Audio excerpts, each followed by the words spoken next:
家欢迎收听今天的娘工智慧，我是主持人 Linda。今天呢，节目一开始呢，管管就会跟我们一起整集，欢迎管管。Hello，大家好。然后我们今天呢，就用声音或者是画质比较低一点的 Zoom，但是比较稳，它不会有 lag，什么什么都不会有。然后来试试看我们东岸跟西岸的连线。那这一集的不是娘，我一直在想娘工智慧已经改名了 Linda 美国时间。哎，你上集有听吗？有啊，有啊，有啊，当然那个冠夫姓对上，不对？对，对对对，上一集讲那个冠夫姓，我有你听。你觉得是不是很无聊？不会啊，我觉得这个就是一个就这个之前我们其实私底下就有讨论过嘛。然后后来其实冠夫姓这件事情，我事后我有在问这边的长辈，这样子就是利弊，妈妈那些。嗯对，然后他们就说，因为他们是冠夫姓的。然后我，OK，就很好奇说，哎，那为什么这边会有一个冠夫姓的这个动作？因为你嗯，知道，对我们来讲真的是很勾炸以前的那种长辈对啊，他们才做的事情，这样。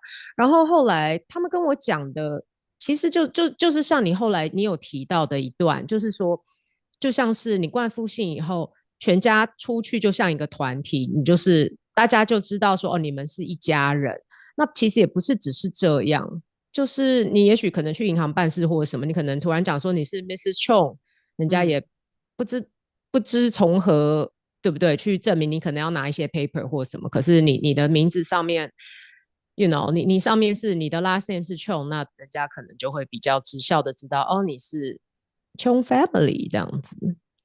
啊，我对，我我我还是觉得让我改就是冠夫姓的欲望很低，我也觉得，我就是是觉得没有必要了，对啊。在我们不是都会列清单吗？好处坏处，然后觉得现在坏处就是麻烦的还是比好处给我的多，我觉得啦，对啊，是啊，是啊，就是嗯没有必要。对，我嗯，我觉得目这目前个人选择啦，对啦，对啊，长辈他们都觉得这方便，这是怎样怎样。对，但我觉得我们可能也没有那么常在跑这些有的没的。需要用到另外一个姓氏的事物，对啊。对啊，还好吧，我们订机票就订自己的名字也 OK 啊，对不对？但是人家对，叫我说，像学校老师，也就是说，哦，叫我妈妈郑妈嗯妈郑妈，就是不是叫我廖妈妈，嗯就是郑，嗯，就 OK 啊，就也不会影响到生活，所以我觉得，anyways，我觉得还蛮 interesting 的。有些人那觉得很浪漫的哦，我真的觉得很多年轻女生真的是很向往跟就是她那爱的人结合，什么都要啊，没有，结合。我想到了一点，我跟你说，如果今天你的 podcast 也有提到，如果今天是老外的姓，白哦人的呀，姓，maybe 我可能会考虑哦，这样超级种族歧视。不是啊，啊，不好说，不好，不是不是因为真的，你不是有提到吗？就是有人说他的出去的一些找假设说工作。找工呀或是什么的，这是个白人的社会。虽然加州、纽约都有庞大的华人圈，对华人或是多元嗯化的族群，但是这就还是一个白人的社会啊。，so OK，这个人就是这个公司，因为你的，就他因为你的姓，他就没有歧视你，然后后来他就是请了你，看然后就到你还是 就是看到你，哎，你不是史密斯吗？怎么是个华人的脸？嘿呀，这是不是有点诈欺呀、，But I'm with Smith, I'm with him。我儿子两个儿子的班上就有一个他是香港人，然后但是他是 ABC 就是香蕉，然后她的老公啊她的女儿超可爱，然后她老公是白人，那你有听到我好 OK，那他是呃没有冠夫姓，但是他在所有的 email 啊，然后或者是人家叫他什么，说他也说他其实就是用了这个他先生 LaSalle 这个好像是意大利的这个嗯名字就很方便，跟他以前的原本的还没结婚前的姓氏来的很顺利很多。你看一个 ABC 这样跟你讲他的体验，我就觉得啊，真的假的？就是申请什么 paper 啊什么什么，嗯他都觉得就是跟之前差很多，所以嗯就嗯，就美国就是我觉得还是一个种族歧视很严重的地方。一定啊，I 但是 don't like OK，it。我 take my words back，我没有说如果我是嫁给白人，我一定会你屁，换他的你已经姓，讲了。但是我觉得我不对，I don't know，但我觉得他的做法是 OK，就是你不用换你的姓，但是你在这些网络上的一些沟通啊、讯息上对，面，也许真的是会有差，这真的啊，对啊，这没办法哦。嗯，对 OK，啊好，那今天节目一开始，我来听一则，我选的这一则 Reddit story，我觉得还挺有趣的，你一起来听听看。嗯，，OK。Haven't we made it, my love? Oh, honey, look how we made it this far. Hasn't the pace been alarming, honey? But take a look at where we 我 are. 不出席双胞胎哥哥朋友们帮他准备的 surprise 生日 party，我有错吗？你有听这个标题听的？我不出席我双胞胎我知道，哥哥朋友们帮他准备的 surprise 生日 party，我有错吗？好。我想知道为什么。我是双胞胎中的一员，在此我来匿名，我叫小强，我哥哥叫小明好了。从小到大，我跟哥哥的关系就非常好。再过几天就是我们两个25岁的生日，我们兄弟俩都拥有相同的朋友圈，我们跟朋友圈的关系也都非常要好，因为大部分的朋友都是我们一直从学生时代就认识到现在了。我和哥哥小明有一群很要好的女性朋友，大概5个人。我跟他们认识很多年，常会一起 hang out。只是近几年呢，他们是跟我哥走的比较近而已。上个礼拜，我突然被拉入了一个名为“小明的生日 surprise party” 的群组。这个 surprise party 呢，是为了我的双胞胎哥哥小明准备的。主办人就是那群女生中的其中一个女生，他们则是把我邀请作为宾客。而其中一个人呢，在群组也说很开心在群组里看到你。OK，所以看起来啊，我只是他们随便加进来的一个人。我真的不介意那些女孩想专门为我哥哥办一个独家的 surprise party，但是他们还邀请了我的女朋友，还有我跟我哥哥很要好的一些朋友。这个做法让我感到很难过，因为我实在想不通为什么我会被邀请去参加我亲生双胞胎哥哥的 surprise 生日 party。OK，继续听下去。对啊，嗯这，OK，这很 OK，而我只是做一个纯出席的宾客来庆祝我哥哥的生日，明明两个人就是同一天。而且重点是长得一模一样啊，就不，没有，我跟你讲，这个不一定，因为哦呀，还有他也可 identical 能是跟不是 identical，对啊，他们可能是异卵啊。Anyway，但就同一天。尴尬嘛，而且又是共同的朋友，干嘛要这样啊？OK，然后我的女友也认为这是一个极尽无理的做法，而且很纳闷说为什么那些女生没有私下直接联络他。假如有联系他呢，他们反而可以一起帮我跟我哥哥一起庆祝我们的生日 surprise party，一起做准备，或者是要么从一开始就不要加入他们可以单独的去庆祝我哥哥的生日就好了，对吧？这写的很诚恳啊。那在群组当中呢，还有清楚的写到说，我们要在某个时间、某个地点一起到场，而我哥哥会在20分钟后抵达。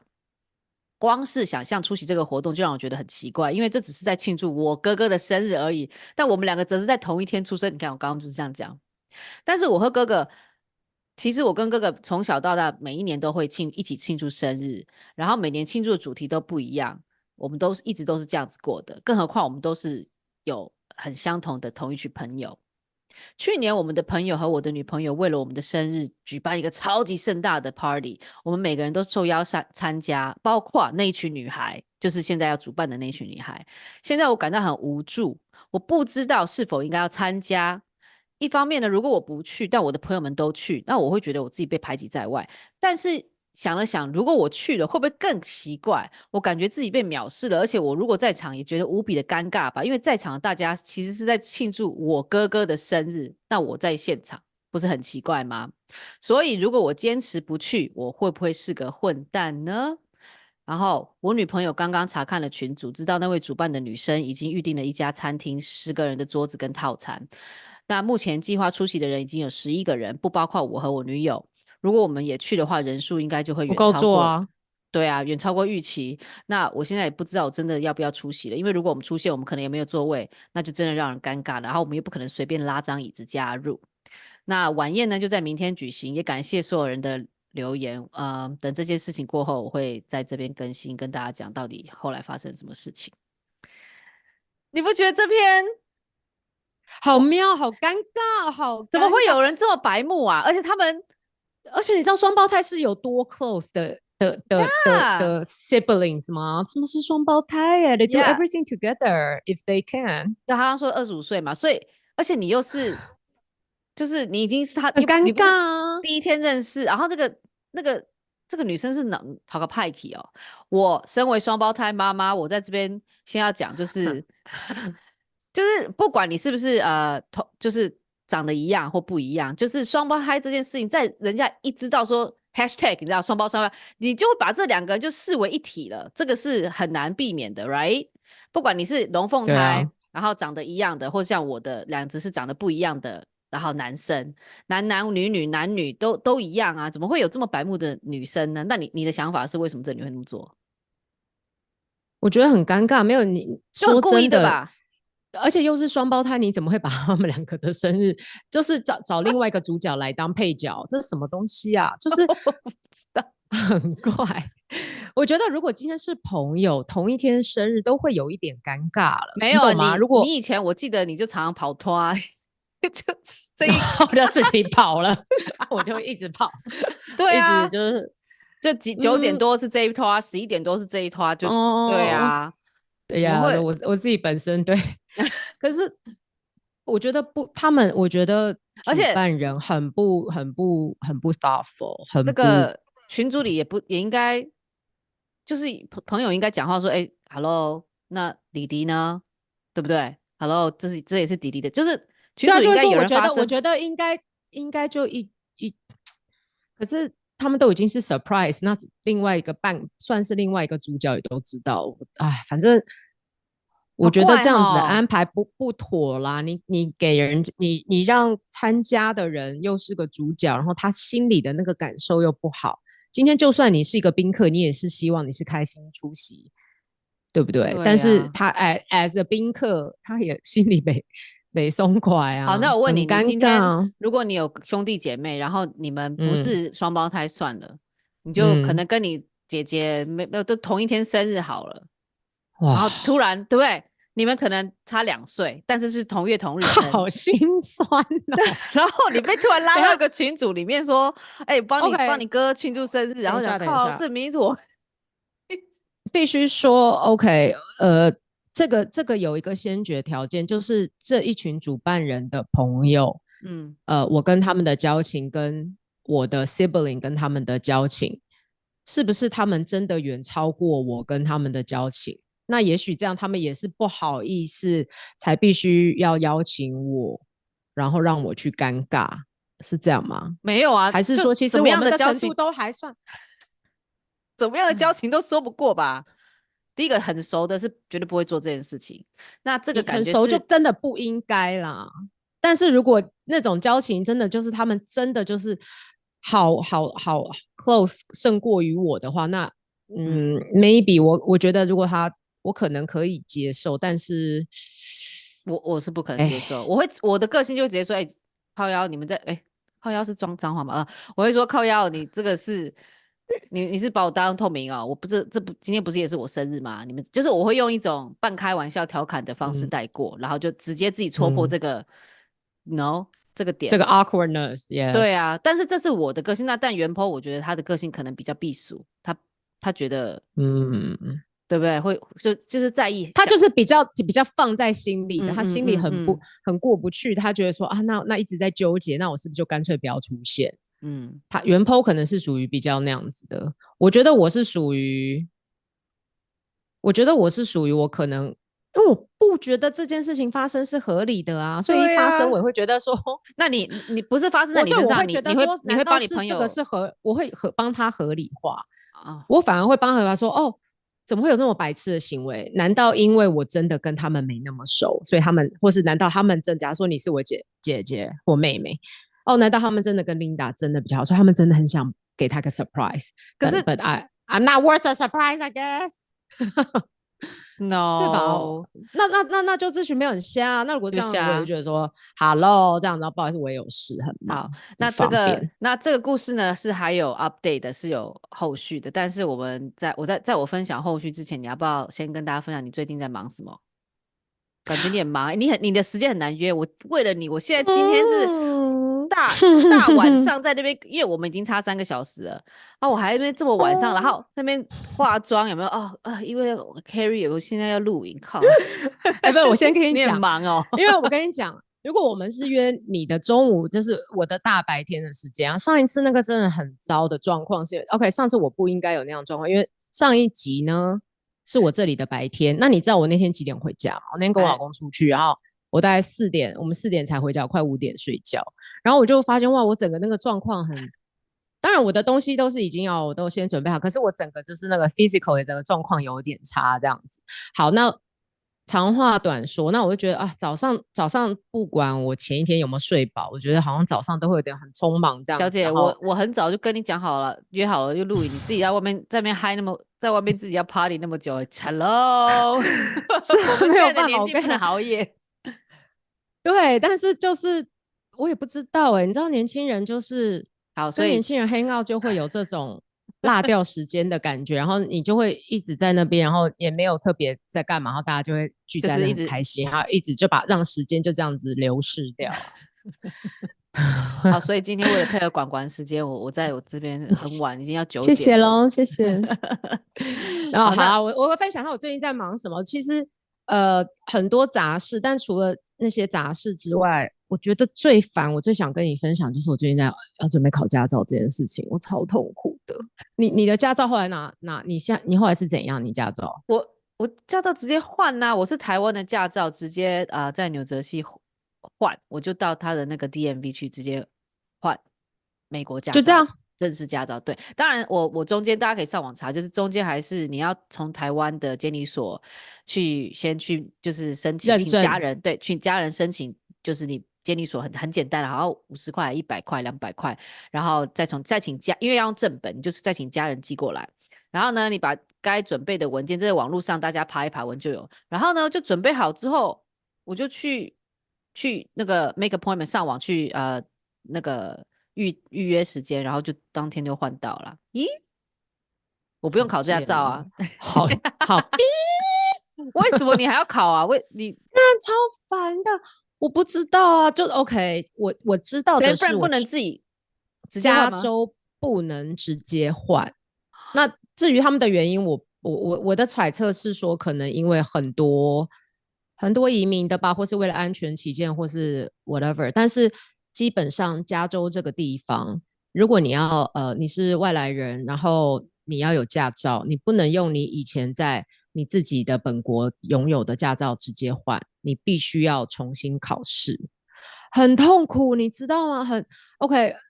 我必须说，我这样也是有一点窝囊啦，因为毕竟以前也不是不会读书，然后现在居然为了这个考试在那边，因为你知道我真的笔试吗？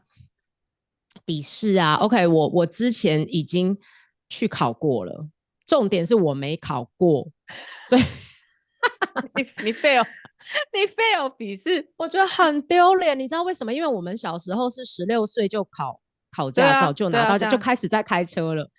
然后以前我还是一次就考过了，就是不管笔试啊，大家都是啊，对。然后这一次 OK， 然后我这次就想说，那是有多难？反正我开了这么多年的车，对啊，应该没什么问题，路标就是国际的啊，对啊，也看得懂啊，那基本的什么人大概都知道。然后，所以我第一次去考的时候，OK， 基本上他会给你付钱大概40几块美金， okay. 有3次机会可以考试。OK， 好，所以我那时候第一次我就觉得说，嗨，那有什么？然后还有他会给你一个你自己去那边就是所谓的监理所嘛，就是叫 DMV 这边，你去拿一个 booklet， 就是一本书，驾照考试的书籍去看。然后那时候中文跟英文都拿了，我还在纠结说，哎，我到底要读中文还是英文？然后呢，我就上网去找了一下，就哇，还是 Chinese 比较厉害，有充满那种所谓的什么练习题啊题库，没错。所以我那时候想说，就给他考中文了这样子。然后呢，中文里面，然后我基本上我就看那个题库，那题库有300题左右的练习题，所以第一次考试的时候就背就好啦。对，所以我就把那个题库给做完，然后那个本子我也觉得说，啊，man 啊，就不需要，已经300题够了。然后这样你就是其题库的他加上答对率高吗？题库至少一定，我那时候没有记，但是答对率算是高啦，没有，但是有一些数字上的那些东西，哦，你也知道，美国的单位跟加拿大单位不一样，跟对，台湾也不一样。嗯那 anyways，反正题库上面先不管，我就这300多题我做完，然后而且重点我还 review 了2-3遍这个题库的我错的或对，是什么。以你的冰雪聪明才智，应该就是没 no 错 problem，and 哇，then 超酷的，然后我就去考，就说没问题，然后我跟然后我老公说40块隔天缴上就考去，然后 OK 好，然后就第一次就没考过，就没好傻眼。然后没有，我的傻眼是说我在考试的时候想说，怎么那么多题目都是我在题库上没看过的？然后我就有点然后后来，然后好，在此之外呢，有些中文的题目，它的中文的翻译也不是很顺畅，然后你在写题目就对，我就嫌他翻译看的不是很懂，然后我就觉得很痛，很啊，我想说我这么有信心 ，OK，anyway，我第一次考试就 fail， 然后可是当下我就立马去旁边坐下，我也没有离开所谓的监理所，因为我就一个人去，我就想说老娘就是要给他考过，然后我就觉得说不可能，你我就当下可以再跑第2次吗？你可以直接就是你可以直接考，对，我已经问过那里，我就说什么什么，他说 OK， 好，我先跟你解释，你付了这40元，你有3次的机会，但是呢，你这3次的机会，你第一次可以错6题，总共几题？但是这是我记得36，不过我刚才看好像是46题，你可以错6题，你大概是要考83分以上啦。不容易耶，不容易，你跟我去考我不要，你们这可以换驾照。OK， 我跟你说，好，第一次你可以错6题，这是有点算是啥意思？因为你第2、第3次你只能错3题。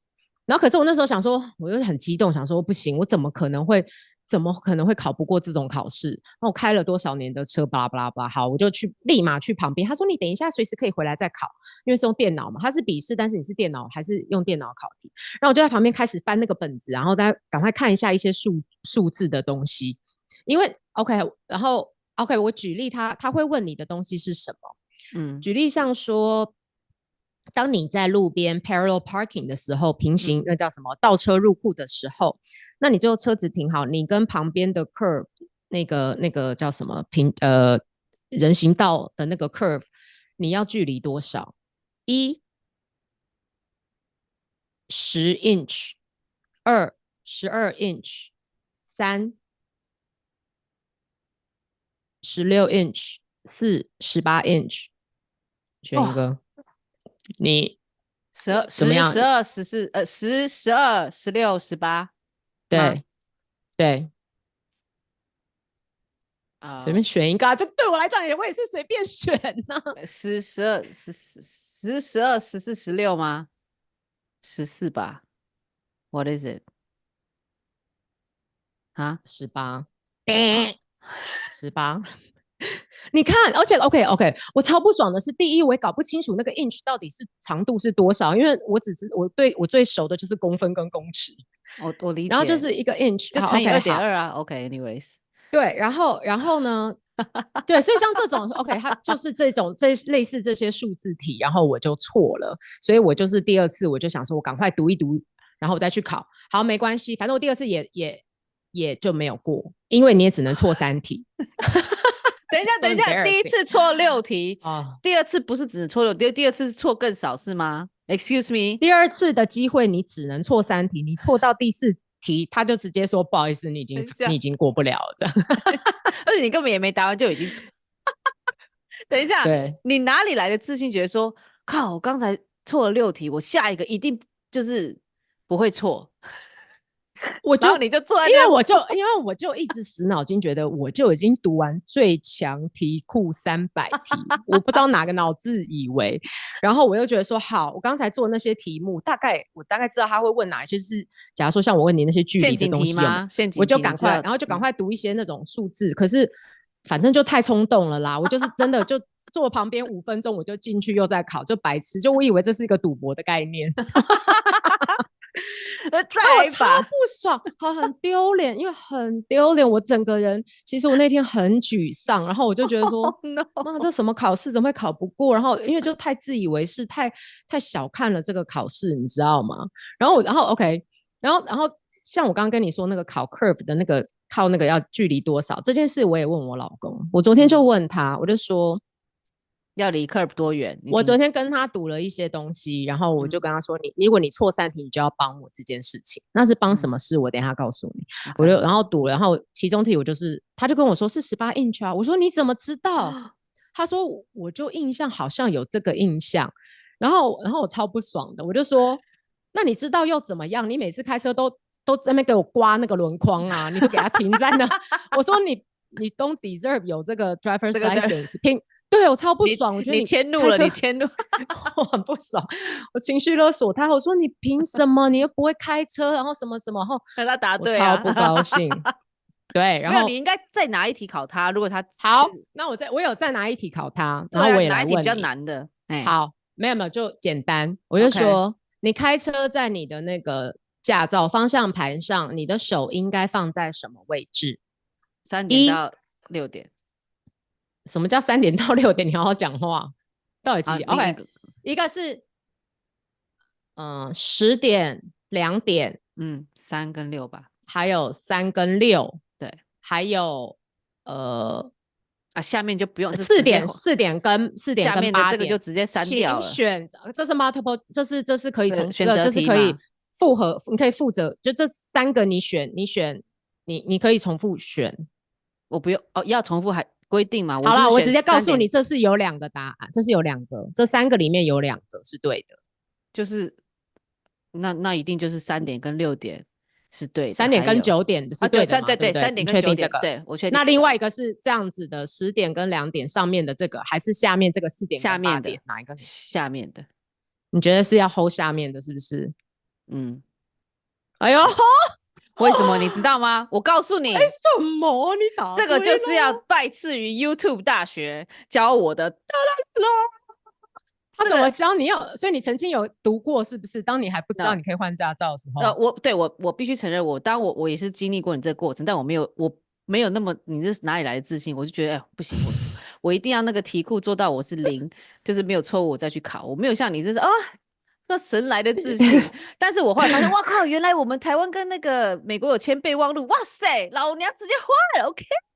但是你这个3点跟9点，还有那个下面是为什么？我是看那个 YouTube，大家可以去搜寻一下 Conan O'Brien， 我超爱他的，他是之前的 Late Night 的那个主持人。Conan O'Brien 呢，他有一个是跟 Ice Cube 还有那个 Kevin Hart， 那他呢那一集呢就刚好跟一个华裔的他的 intern， 他那个时候公司就有 intern， 他就把一个就有一个 intern， 他才17岁还是什么，他就说那我们今天跟你一起上路去练习。那个华裔女生呢，旁边就坐了 Conan， 后面就载了 Ice Cube， 2个黑人1个白人，然后开车的是华人。那整个路上呢就在那边，你知道 Conan 就搞笑，然后跟 Ice Cube 在那边疯狂。然后呢一开始呢那个 Conan， 你知道 Conan 就是很就是他的幽默都是很在把自己抛出来，就是一直在把自己丢出来，就是你来嘲笑我自己，嘲笑我自己，对不对？那他就说so Diana， 我还记得这个，因为我到现在都还会重复看那一集 YouTube。他就说 Yo Diana， so how does it feel like to be driving me 什么什么什么，他就OK 哥，他就一直会 tease 那个 Diana，然后他就说那你可以问我啊，我已经有我的那个驾照很多年了，那怎么样？他说你觉得我有几岁怎么样？然后他就说你大概看起来30-40，他就看他脸色不对，就讲比较年轻的，然后他就说我可以教你开车啊，你现在手应该放到2点跟10点。然后Diana就说no， 你说错了，因为你会这样说，可能是因为你学开车的时候，那个时候车子还没有发明那个气 airbags， 那要怎么讲？气囊，安全气囊。你学开车的时候应该还没有发明安全气囊，所以你学的是错误的。2点到10点，现在呢都是3点到6点跟下面的。因为如果你抓那么前面的话，你的会挡住安全气囊，炸开来。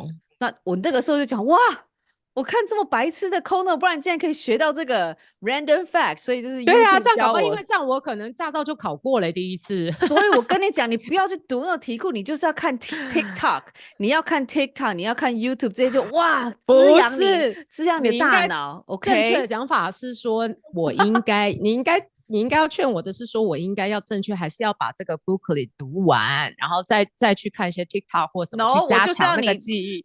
我就是要你去投机取巧啊。我不能再拼搏哦！我告诉你，说到投机取巧这件事情，我跟我老公赌的就是呢，OK，因为现在我这你要 long 他帮你去 story 考， short，不是，反正我这3次我后来就是把它已经我又再去付了1次钱，但是对，你第三次没有过吗？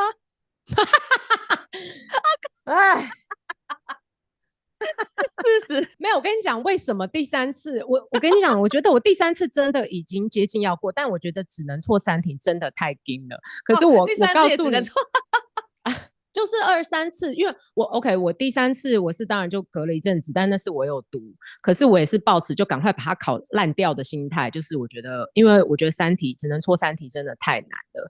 然后呢，我告诉你，我第3次我真的很接近要考过，我觉得。等一下，什么意思？只剩下3题，你应该是说啊，我只有3次错的机会，而且我这第3次一定要给他过，所以我1题都不能，应该是哦，没有，我也没有那么有自信，我就是一个低空飞过的那种学生。我的自信是低空飞过，很有自信。你的低空的那个中间的间隙很少，只有3题而已，哎，是因为3题是70分呢，哎呀，70%吗？没有哦啦，3题只能是16题错3题，一次43除以46，哦，40题是不是？也要哦90， 46要90来分吧，我也不知哦，道。好啦，我现在搞不清楚到底考36题还是46题啊。不过我刚刚上网这个 Google 了一下你应该要46，好，这种事情你应该连你就考那么多次，你还不知道考几题？因为我那好，算了，我们现在就直接录吧。我想说，就算有 lag 的话，我现在已经脑筋，我怎么感觉我在拍夜戏啊，翻班啊？对啊，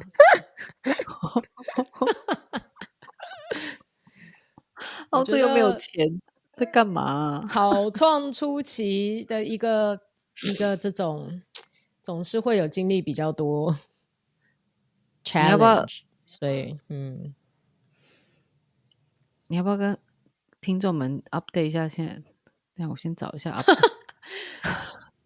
好了，我来分享一下好了。今天其实前半段的时候，我们有就是跟大家分享说，我们已经受够了 Riverside，因为我们在录的时候，它有的是会有点卡，或是你知道 lagging， 可能是因为我们东西岸就不知道 anyways， 然后我们就用了 Zoom 吗？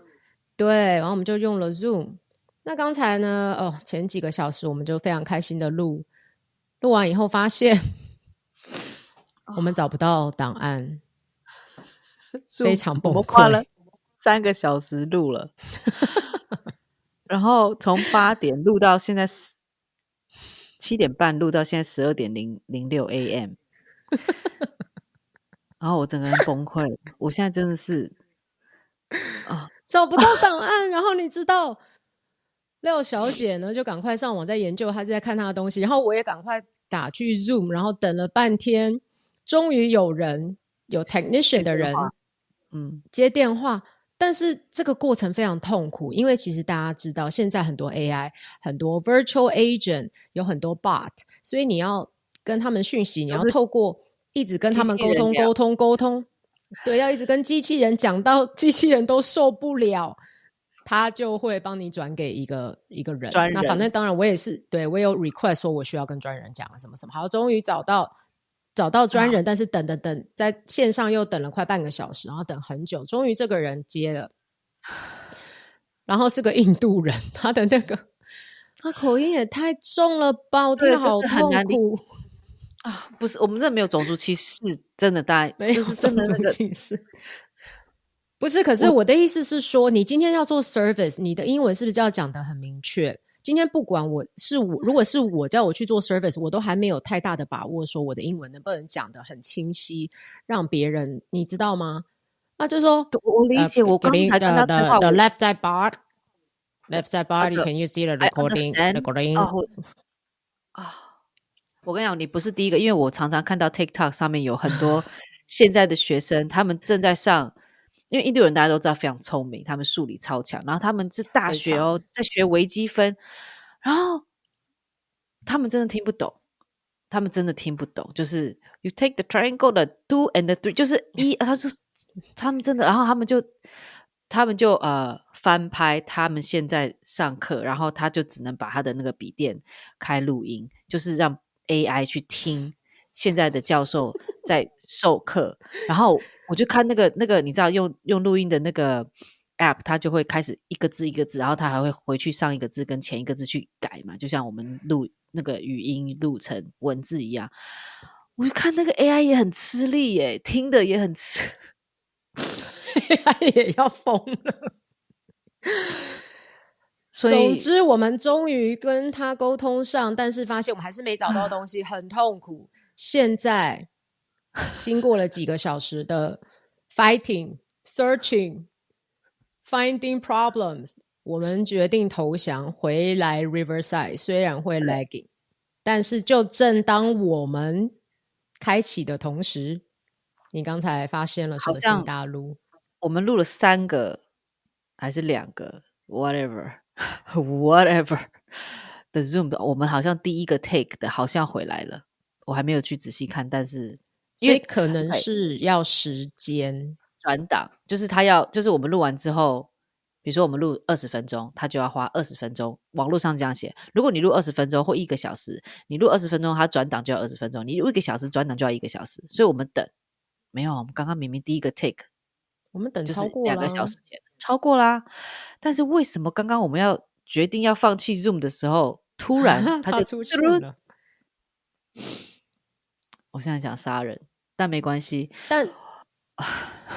但我们没有勇气再回去 Zoom， 再把这下一半段把它录完。我们没有勇气，现在已经你那边已经半夜了，再接下来就会录到天亮，所以我们决定辛苦大家的耳朵或是眼睛。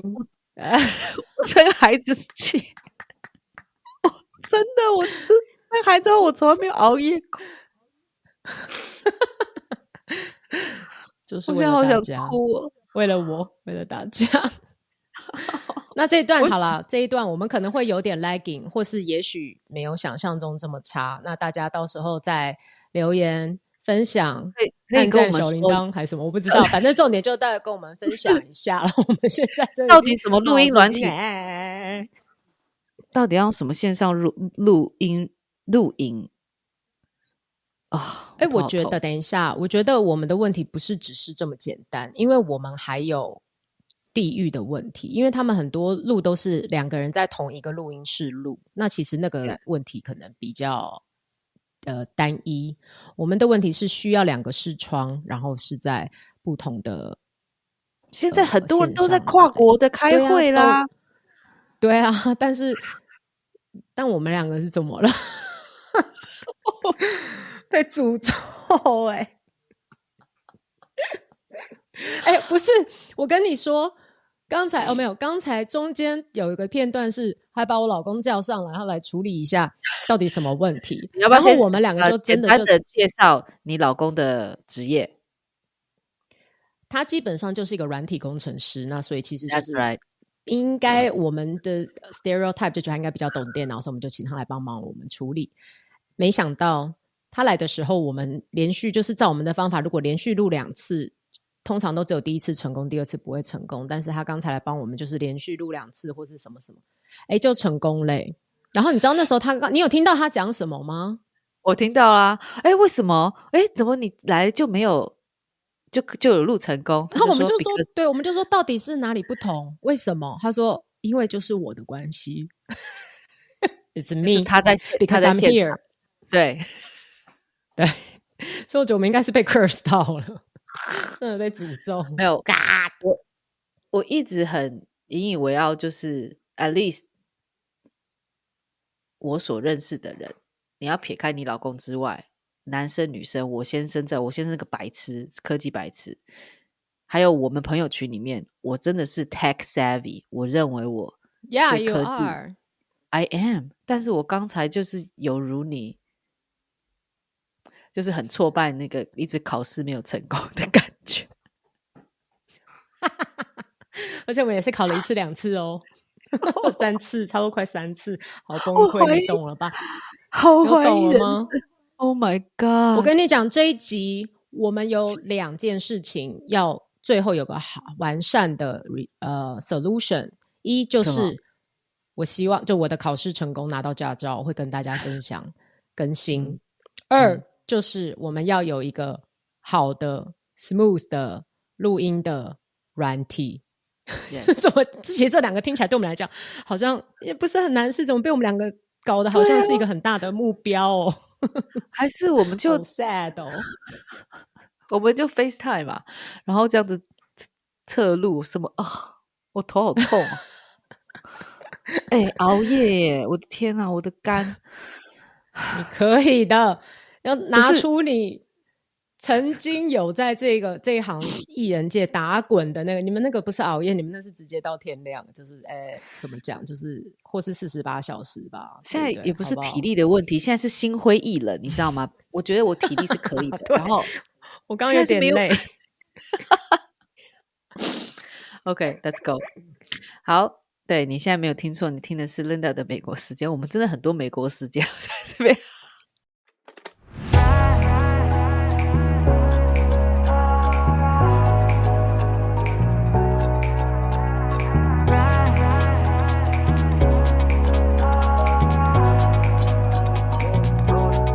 Roller coaster ride, hands up in the sky, take you on a ride, love to feel the high, we can start again, laughing to the end. 好，双胞胎的这个故事有 update，你还记得吗？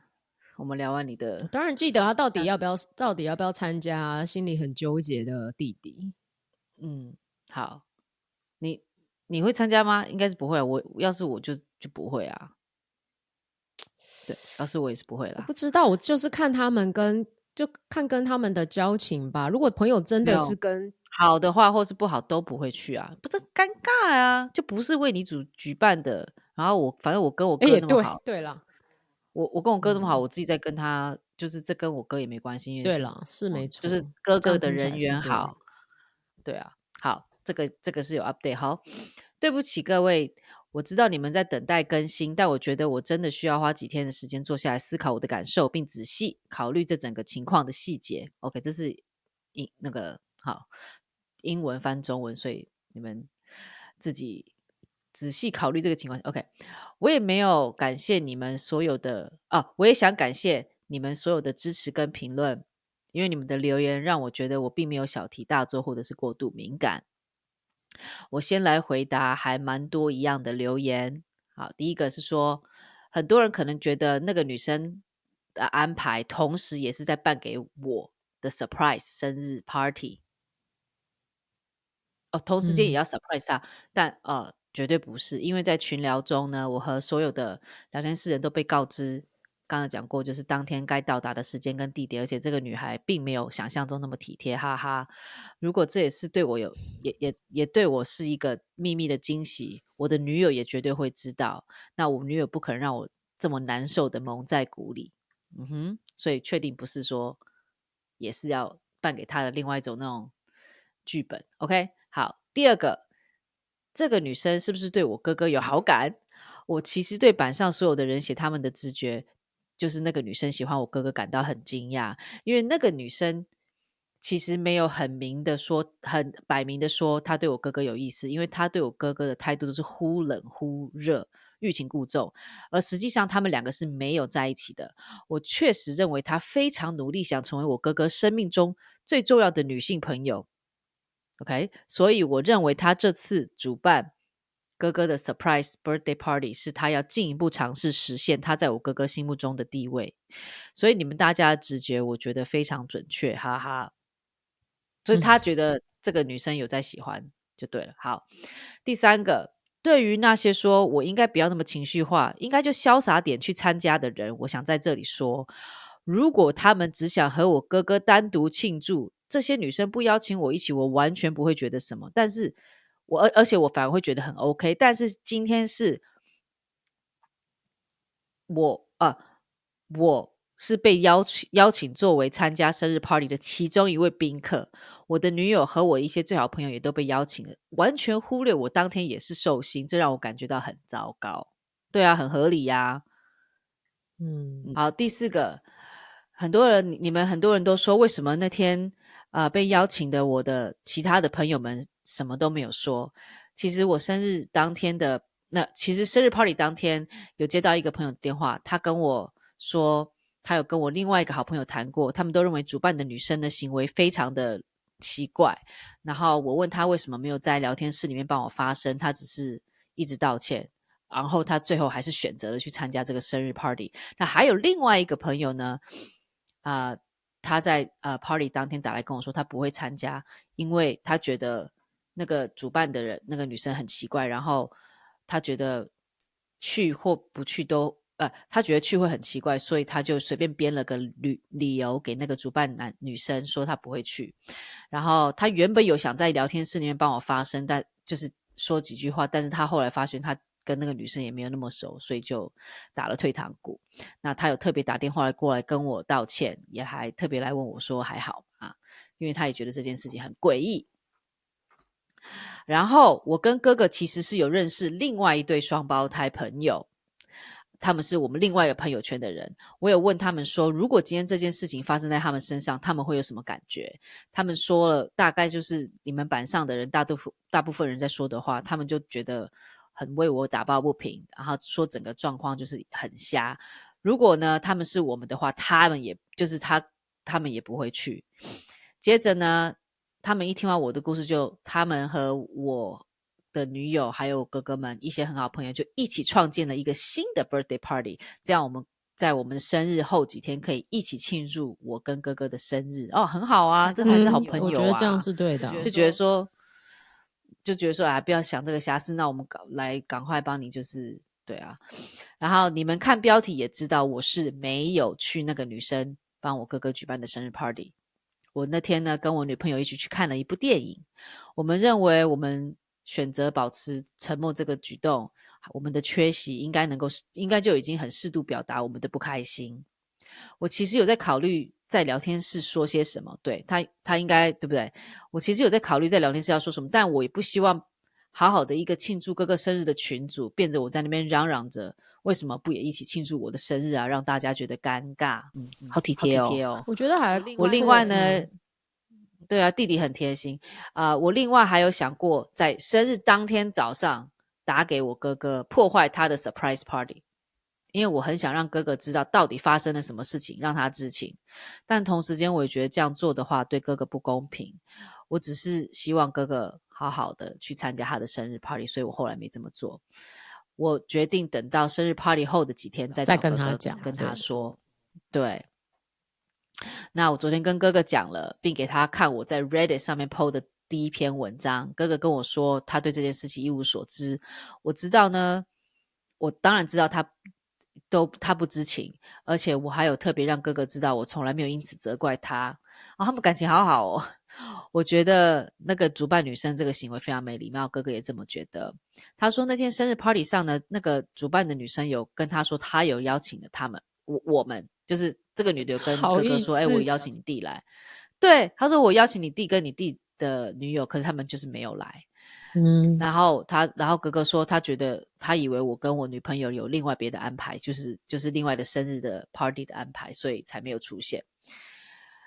然后我不确定现在哥哥是不是会特别去找那个女生讲些什么，但其实说实在的我也不 care 那个女生。昨天我和我的哥哥一起参加一个那个新的生日 party， 我们都玩得很开心，所以整件事情呢，在我看来实际上只是凸显出谁才是我真正的朋友。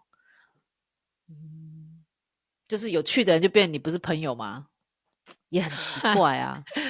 他只是在这个最不开心的一个情况下，然后是凸显出来其他挺他的人，他觉得那这些才真的是 legit 很挺，就是可能你知道在你就是很 down 的时候拉你一把的那些人，可能那些人的记忆是会比较记在脑子里吧。25岁可以啊，可以慢慢开始那个过滤一下比较 close 的跟点头之交。好，他说现在已经过了大概1周，昨天晚上我跟我哥哥去了另外一个就是欢送，我跟我哥哥还有我的女友一起去了一个欢送 party， 结果那个办生日 party 的那个主办的女生也在同一个酒吧出现，对，所以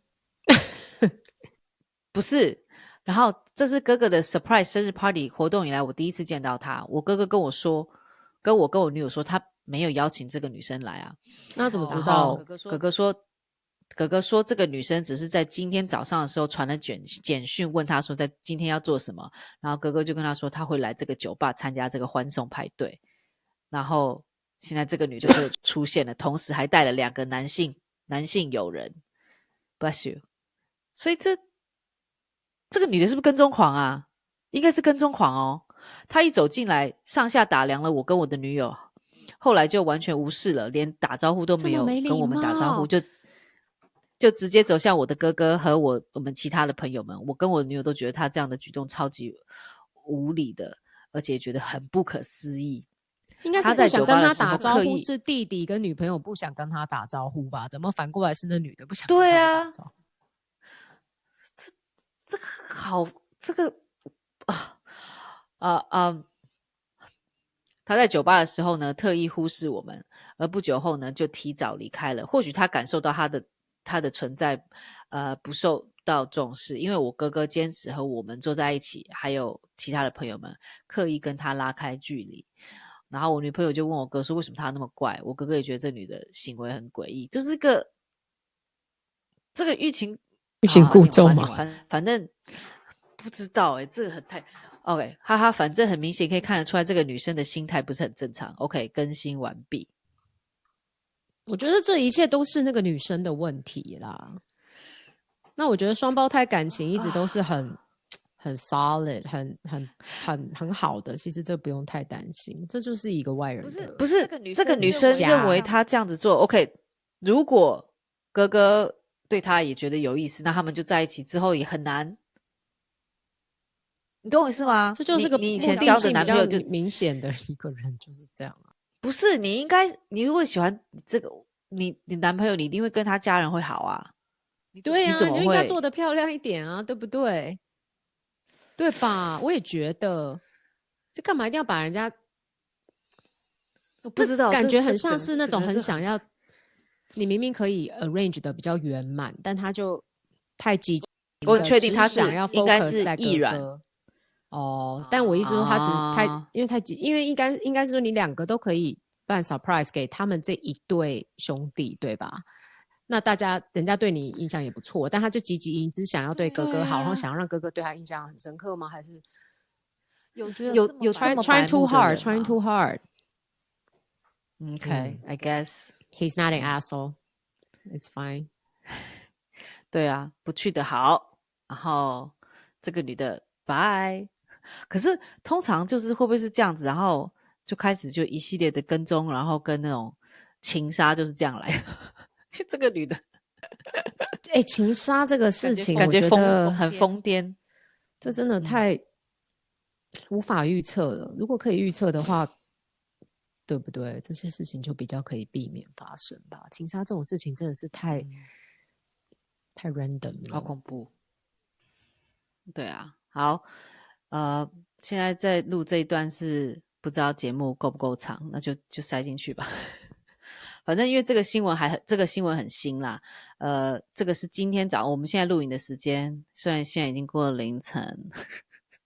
哇，今天5月2号了，3号了啊！哦，不好意思，我还在2号。OK， 对了，这个是美国5月2号早上的新闻。波音的吹哨者，你记得吗？3月的时候有一个波音吹哨者离奇死亡，那你知道他是怎么样死亡的吗？好 ，anyways， 不知道。3月份的时候有。OK， 我努力讲完。我发现做 podcast 最辛苦的是，对我们看故事或是看新闻，我脑筋都理解了，但是你要把它陈述出来，简单扼要的让人家理解很难。这件事情对我来说真的是超辛苦的，所以我就觉得啊，念人家那种写 Reddit 他们写的好好的，我哪怕我是只要翻译就好，我就觉得哦算轻松。好，那我现在用我很烂的中文，因为我中文真的只有国小程度。OK，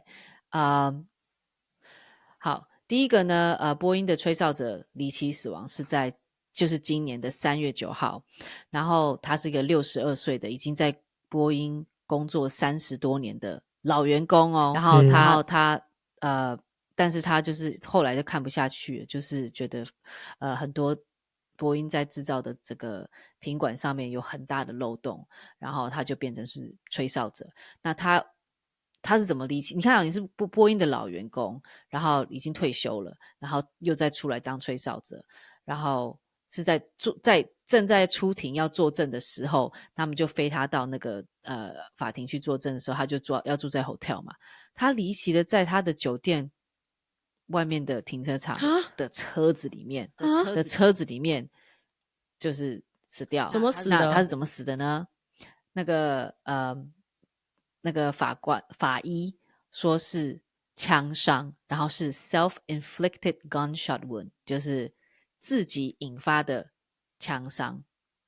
所以就是说他是因为有枪伤，然后就致死哦。就是他自己，他们就是他不能讲，因为他现在也无法说这是自杀还是他杀，他就说这个是自己引发的枪伤致死，这是他的用词，不合理啊，不合理。对啊，而且干嘛飞到而且我跟你讲，去一个饭店的外面，真的有什么就对不对？何必再飞这个 trip？ 所以这个很显然看起来就是有人想要灭口他嘛 ，yes， yeah。那想大家是谁？那就我们就听听看。好，那这个是3月9号发生的事情，今天已经5月，今天5月2号，3号，所以快2个月。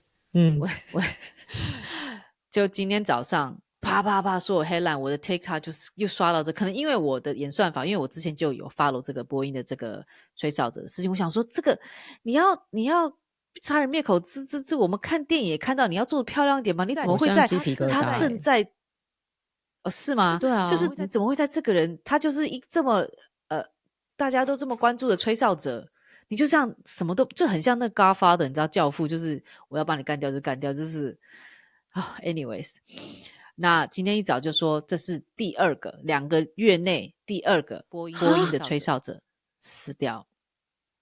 好，我念一下这个，我这是2个月我念一下这个报道，这是在 Kansas。堪萨斯州的一名男子，过去2个月内呢，他就是成为第二个与波音公司有关的吹哨者，他的死亡。他的家人表示，这个 Joshua Dean 他是因为感染乙型流感跟耐甲氧西林金黄色 ，OK， 他就是一个 MRSA， 他感染了这个葡萄球菌 MRSA， 然后这个感染之后呢，这个病呢让他发展为肺炎而死。我不觉得好 anyways 这么巧。好，根据报道，这名45岁的男性是第一批指控Spirit AeroSystems， 就是说波音其实我跟你讲，大家就不要紧张，波音的就是九成的，我会说9成9吧的飞机都是非常安全的，而且一直以来都是很稳定。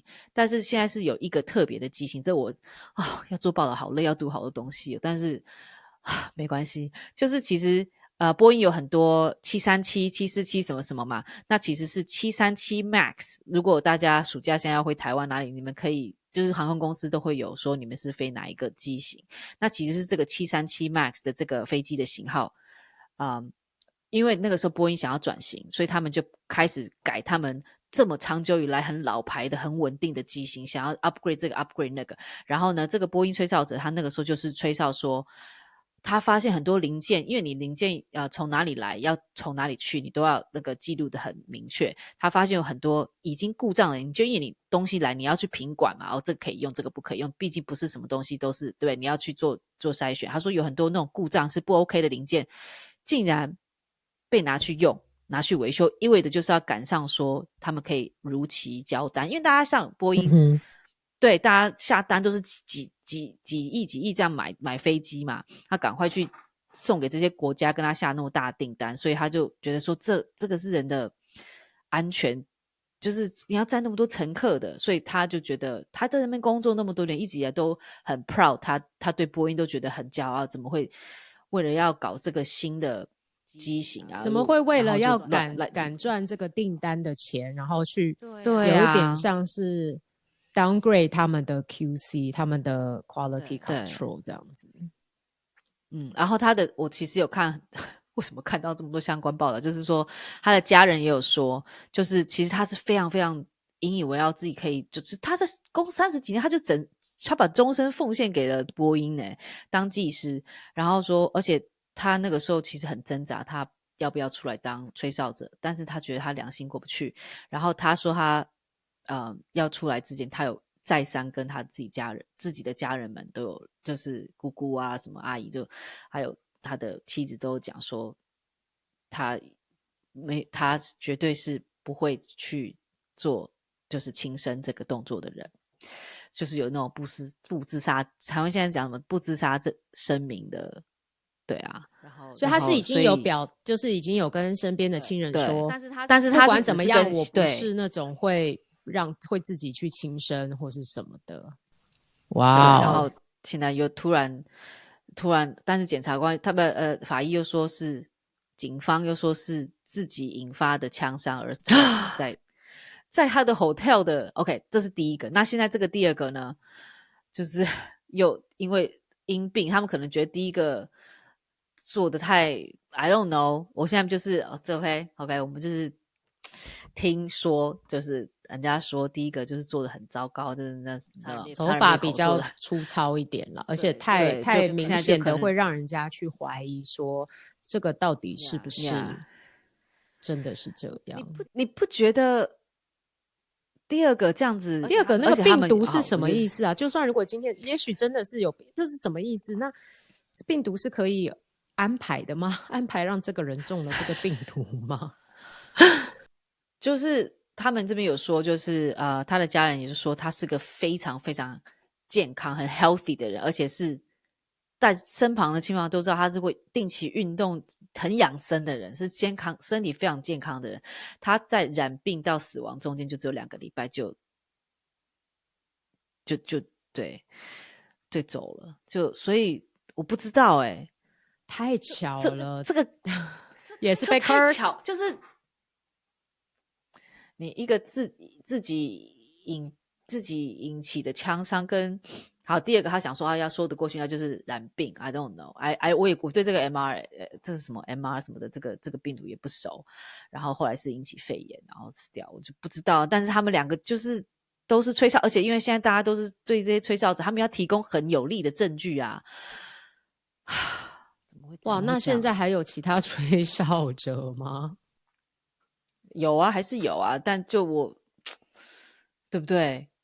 吹哨者不是很恐怖，对不对？蛮恐怖的。我觉得第一个是最恐怖，很离奇吧？对，那个生病那个实在太难讲了，也许就是不知道。但是第一个真的就是谁会飞个大老远，已经要准备出庭了，然后又在饭店外面的停车场做这件事情，那到底是很奇怪啊！我不知道，很奇，而且他终身奉献给波音。对啊，我觉得 anyway， 这是今天早上的新闻，我觉得大家就是可以知道一下，就是波音这件事。但是我在这边可以，就是因为我也很害怕 ，OK， 我要飞回台湾了。就是波音的，其实它大部分的机型都是，应该说几乎全部就是只有那个737 MAX 啦。所以基本上就是如果订机票的话，要注意一下，如果上面是波音737 MAX， 是建议先不要，尽量避免，就是跳过，尽量如果你可以的话，我觉得啦，因为我现在看的都是在讲这个，他们在吹哨者也就是在说这一个从他们改这个机型以来会有问题，所以之前不是有但我不是专家 OK， 我只是就是看了一些报道，然后他们的结论是这个 OK。 我觉得这我你说超级开始很好奇耶，因为之前他们不是就先从那个什么门飞掉开始吗？那也是同一个机型吧？是好像是我对真的太多，是你知道要是做 podcast 然后要报道，我真的觉得我现在开始非常佩服做那个 journalist 的人，你知道 journalism 的人，感觉他们就是就是不停你要的在写报告，就是像我们以前读书的时候在写 essay 这样子，或是做一些但 research，你然后写要收集报告到，对，非常多，要看好多东西，我现在真的觉得想吐。要反刍了。对啊，但中间也学到还蛮多 you know 这些我觉得还不这些错啊，就像关是因为这样播音啊子对啊会有一些动力去，你知道更深入的去了解一些自己有兴趣或者啊自己听到的一些时事跟话题，这样子。那你要再听一则吗？这样够了，这样好啊，够了好吗啊，最后一则好了，这个比较这也算是 recent。为什么会这个有新闻？是因为在历史上的OK，1912年的4月15是铁达尼沉下去的当天，所以现在已经5月嘛，所以上个月，这为什么就大家突然又在聊铁达尼？就是1912年的4月15号是铁达尼的撞上去的纪念日吧？你看这么讲，那他就是大家都知道铁达，我跟你讲不一定大家都知道，因为现在有些人很多人是没有看过铁达尼的，那些年轻小伙子们在考驾照的，但对我们来说就是记忆犹新。那铁达尼就是那个时候当时最大的邮轮，然后它撞上的那个冰山，然后就沉没了。那铁达尼上面呢，有很多你也知道有很多那个很有钱的政商名流去做，他是从英国开到纽约嘛 ，right？ 那这中间就是撞到。那政商名流他们就是票很贵，然后之外政商名流也带了很贵重的东西上船。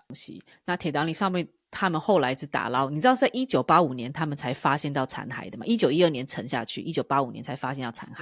我觉73得也年是因为过之后73年我觉得是因为过了那么久，然后大家都没有就是他的消息，然后突然出现，大家就开始对他有充满无限的想象，无限的那种幻想。那有很多东西打捞上来，他现在是2个礼拜前有一个还是上个礼拜有一个金的怀表，以90万英镑在英国卖掉。那这个金怀表的原本的主人是叫做 John Jacob Astor， 他其实呢，他那个时候就是有故事出来，就是灾难发生就撞上冰岛的时候，他将他年轻的妻子推上救生船，就是像 Jack 当初把 Rose 放上去，然后自己就留在船上。然后他们说目击者就是看到说他罹难前在那个甲板上面就抽了一根烟，然后就啪下去。我的整个鸡皮疙瘩，好感动，我的妈呀！对啊，然后与他沉入海中的文物有很多。那这个 Astor 他的金表呢，就是当初就是后来发现残骸之后，也打捞到他的那个残骸，那刚好是放在他外套的口袋里面的这个怀表。那其实为什么会当初是说想说这个应该才卖15万英镑而已，但是他卖到90多万，然后还要扣税什么什么，变成说要付100多万。那很多人我在看这个新闻之后，然后又看 TikTok 上面也有人在说，他们就说这些钱干嘛有什么用啊，买一个烂表。我理解，但我又觉得说这个文物上面也很多人说这个文物应该是在博物馆吧，怎么给人家卖来卖去，到底是在洗钱还是在干嘛？不是他那个表，我也很好奇的是，应该是泡过水的吧？那所以是可以用还不能用？有，当然不能用啦，或者是要修过后才可以用，上面应该也会换新的零件吧。我这边会把照片放，我在做这个报道 research， 我都把照片赶快就存上，就是 YouTube 上面就可以贴给大家看，就还蛮美的，很小，感觉很小一个表这样。你知道吗？我们穿牛仔裤啊，我们牛仔裤不是都有一个小的一个口袋插进去？对啊，那就是以前来放怀表的哦，真的，你知道吗？ That's right。 Random facts， 听 Linda 的美国时间就知道这么多奇怪的东西。变聪明啊3点跟9点要看 Conan， 还有牛仔裤这个很早之前台湾有很多那个综艺节目，就是那种你知道有很多那种百万小学堂啊，都有在这种 trivia question 都有这个就是怀表，就是那个时候因为那时候还没有手表，没有那不不是啊？那现在没什么怀表，他他们还在做这个，是一直延续这个 design， 还是现在有什么功能？就是个 design， 就是一个纯 design， 就是它没有用，你是要放铜板也没什么用啊。所以就是这个新闻就是现在还是有很多那个铁达尼的文物在被贩售来贩售去，然后还有另外一个这个怀表还没被卖掉之前是一个，你记不记得那个铁达尼后面的 ending 不是他在沉下去的时候就有那个一个8个人的那个小汽艇小型乐队 no 小乐队哦，对对对，就怎样在乐队那边的人还拉小提怎样琴，是卖他们的一个 performance 吗？没有，就是当时船上就是他们不是有 live 的乐队，有大提琴、小提琴，然后在那边奏乐嘛，然后跟直他们就到最后一没有去刻没有上船，对他们就一直都还在奏乐，没有他们是这样说啦，但不知道是不是因为电影那版 anyway， 但这个8人乐团是确实有这个，不知道有没有那么 romantic， 那么你知道可能很早就已经把乐器丢了，但是至少他们要沉之前在做的事就是在奏乐给大家听。那据他们这边说呢，据悉铁达尼下沉时，那有一个人叫 Hartley， 他是当时这个8个人的乐队的领队，他在这个甲板上跟他的团员一起们在演奏的时候，他演奏就是想安抚所有的乘客。那个时候很感动，他在真的我记得那一幕啊，我们在看的时候一定都哭啊，对啊，然后对，这个是97年那个上映的铁达尼很经典一幕。那个时候呢 Hartley 他的小提琴的皮带也是这一次这个怀表被卖掉的其中一个物品。那 Hartley 他在沉船前，他要把小提琴放回这个皮的，就是很皮的一个袋子里面，然后才一起上。然后因为 Hartley 的遗体被发现时，他的小提琴的这个袋子还系在他身上。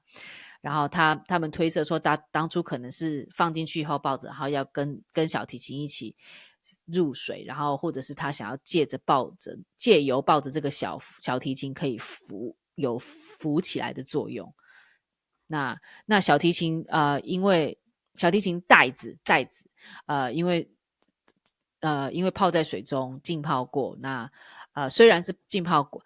小提琴带呢，虽然是经过水浸泡过，但是它的外观还是十分完整的。我这边也会给照片，因为我这个照片所以它是怎样？它的小提琴的带子是有拿来做拍卖，有最后以29万英镑售出，然后付税后就还要付什么36万，我是看不太懂。反正呢，非常期待看那个照片。这些对，就我看起来，我觉得说为什么现在的东西都没有像以前做的就是很简单，但是为什么那个简单看起来就很有质感？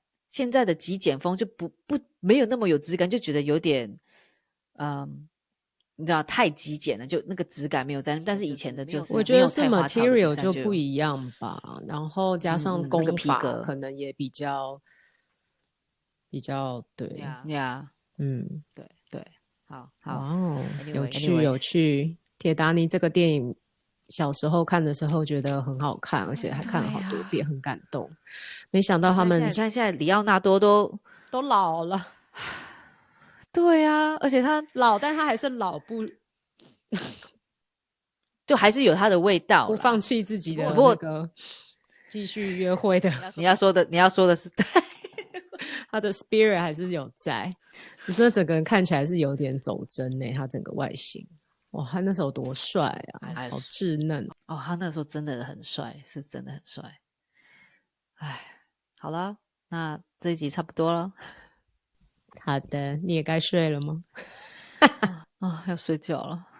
可以的话，这集可以剪成2集多好啊。OK， 好了。